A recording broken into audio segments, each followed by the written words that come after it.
तर मंडळी मागील भागात आम्ही बाप्पाचं दर्शन घेतलं. तर तिथे जवळच ही खाऊची फॅक्टरी आहे. तुम्ही इथून छान छान खाऊ घरी घेऊन जाऊ शकता. आणि मग आमचं सुद्धा मन राहवलं नाही, आम्ही सुद्धा खाऊ घेतला.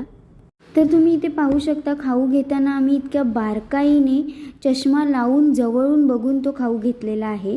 तर खाऊ आपला आलेला आहे. तर इथे पैसे द्यायचं काम मनालीने केलं आणि खाऊ स्वतःजवळ घ्यायचं काम दीपिकाने केलंय.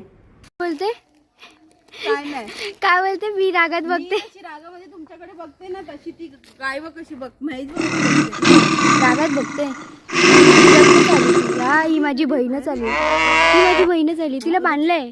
जवळच तिथे छानसं रेडकू होतं, त्याच्यासोबत आम्ही फोटो काढला. त्यामुळे ती आमच्याकडे रागाने बघते. हा तिचा वासरे, ठीक आहे. ती अजून सुद्धा रागाने बघते.